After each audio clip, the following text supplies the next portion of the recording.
Hey, welcome new friends and hello old. It's Kevin Ozar and it is day 6.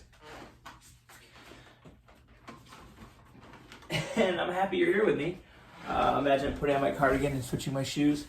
So I really want to thank all of you who have been giving me great feedback, including requests for beanbag chairs and wearing unicorn suits. All of them are under advisement. I also would love to talk a little bit to some of you who are getting this content via Facebook, that a friend put it on your wall or tagged you in it, or you saw that they shared it and you clicked on it. Thank you so much. That's awesome. It means a lot. It's really cool watching this spread. One of the things I'm going to ask you to do, if you could, is to subscribe down below, because you're probably watching this through YouTube, is the subscribe button. What that does, for those of you who are not quite sure, is it allows you to know every time I post a new video. So what's happening is I'm going to do this every day, but with everything that's going on, it's going to be a little tough to keep track of all the information that's coming our way. And I hate for you to miss some great content. And I want to stay connected with all of you. So if you could just subscribe down below. You might have to make a YouTube account. It's okay. Make an account and then you'll get a notification every time I post something new. So I wanted to start off with a story today about something that happened to me when I was in 8th grade. The same age that my students are right now. I am, I think, still an 8th grade teacher. And that is that my friend and I want to take a bike ride to the lake. Now, where I grew up in the city of Detroit, the lake was close, but we weren't really sure exactly where, but we knew which direction to go in. So we started pedaling south because in Detroit, when you go south, you hit the water, which is why someone being born and raised in South Detroit is actually a reference to Canada. Different podcast, different topic. So anyways, we started riding, and we were riding in this BMX that I thought was sweet, but not so great for distances. And it got to the point where I was so thirsty, hot summer day, and nothing to drink that I brought with me, until we came to this lovely house right by the water, and it had these automatic, serious, heavy-duty in-ground sprinklers. And I was like, well, that's water. I want water. I'm gonna get me some of that water. So I put my bike down and I walked over. My buddy's like, are you sure? I'm like, I'm just really thirsty. I need this. And I put my face down and like glasses go flying. I get blasted and I got some water, but I also got brutalized about the face and the mouth. I tell you this today because there is so much information coming to you right now that it's kind of like trying to drink from a fire hose. And so one of my first tips for you today is to find a way to organize and stockpile, in a good way, information that's coming to you. I am seeing Facebook and Pinterest and Twitter and Instagram like the 100 best teaching tools, or like what every homeschooling teacher wants you to know. And like it's impossible to keep up with. You don't have to keep up with it now. We don't know how long this is going to last. What you need to do is put it in a safe place for later. So if that means creating your own Google Doc where you're just copying and pasting links, great. Pinterest is a wonderful website, no free ads, where you can kind of visually put things. In Facebook, there's a save feature that if you go save link, drop down, and you can even make some folders, and Facebook suggests some for you. And I think most of the stuff will suggest an education folder. And then look through the stuff with your learner. Say, hey, I've got some stuff. Let's see what's good. And then you're not just trying to figure it out. You're involved in a critical thinking activity. What would be some cool things for us to try this week? And you go through and then you schedule them. You brought your learner in.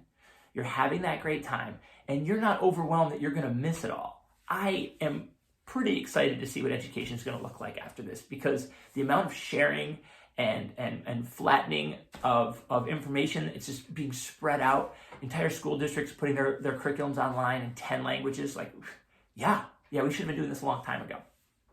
So that's my first tip, is to create some sort of organizational system so you don't have to feel like you're getting all these things. And if you don't get them right now, you're going to miss them because there's so much in our feed. So just take some good stuff and put it to the side, and it'll be there later if you take care of it now. The second thing I want to talk to you guys about is PBL. That's not PBR, although that might be a key ingredient to your after hours as a homeschool teacher. This is PBL. This is project-based learning, and this is something that's been around for a while. The Buck Institute is the gold standard. Oh, no free ads. Sorry. But here's the basic idea, is that you learn more with a project than you would if you were just doing notes or filling out a worksheet or the kind of memorizing things.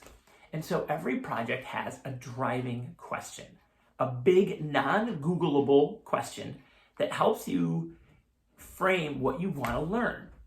Genius projects are built on this. So what I would love to encourage you to do is try and remember what education is. Teachers at every grade level take a really big concept, they name it and they describe it, and then they break it down into small pieces and they think about each piece along the way, and then they give the kids a chance to try it. So a buddy of mine is teaching his kids cartography, the study and creation of maps. They talked about what maps were. They looked at maps, and then when they went on their walk, they started drawing their own maps of their neighborhood, of their backyard, of their house. And the driving question was like, could we map our neighborhood? What materials make for great maps? What information do you need to know? And that is cartography. And so now they're making maps for each other, and the brothers are leading each other, and it's just become this big project with real live learning. And it's almost always based in critical thinking. I love the idea that we're hopefully recycling in this time and reusing as much as we can, but we're going to come up with things that we can't reuse. So why not put a driving question to your family? What can we make with this stuff? And suddenly empty yogurt cups become paint holders. Do they become a robot? And the driving question leads you into other activities. My driving question was, could I make a podcast that could influence and affect other people in a positive way? Boom.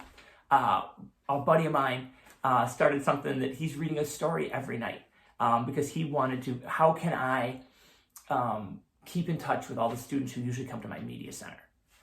You can't Google that. There's no one answer, but what you can do is chip away at it and try and figure things out. So I would love for you to think about a driving question, because instead of saying, oh, like I cooked with my kid, like cool. But what if you framed it with, how do you make a dinner? What ingredients are in a dinner? And really break down, I mean, you can do most of your math facts just in measurements. You can talk a ton about estimation with time and ingredients. You can talk about place settings and proximity, and there's a ton of really important critical thinking pieces that you can do with simply framing your everyday activities. Like, this is a question that we need to answer together. And ask your kids to come up with some driving questions. Every teacher in America, just like almost every, the world, really, let's call it what it is. We're global citizens to now because we're in it together. Is what about this? What does this make? We need critical thinking right now. How do we get more tests to people? How do we contain something? This is uncharted territory, which means you've got questions, and questions lead to learning. So I want to encourage you to encourage your learner to ask great questions. Ask some questions yourself. And again, be that model we talked about yesterday, which is like, wonder out loud. I wonder what we're gonna eat tomorrow. My driving question is, what will we eat tomorrow? And then invite them in. Do we have that? Let's lay out what we have. What's the estimated cost of this? Is this a good meal? What ingredients, what nutritious ingredients are in this? Maybe you've got a picky eater at home.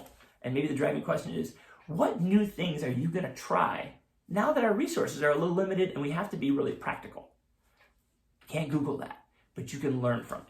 And at the end of this, even if we just press a hard pause on all curriculum and a generation of kids come out better critical thinkers, more aware of others, and more aware of the learning that happens every day, I think we'll be a whole lot better for this, despite it having been a really rough time. So again, ask good questions and be that model. Ask them yourselves and share them with others. Go easy on yourself. Go easy on your learners. Go easy on each other. Stay home. Wash your hands. Day 6, we got this. Almost a week. Come on. I'd love questions. I'd love comments. Drop them below. And again, subscribe. That way you find out what I'm up to. And if you have any comments for me or questions or things you'd like to see, drop those in the comments below. Thanks so much. Be safe out there.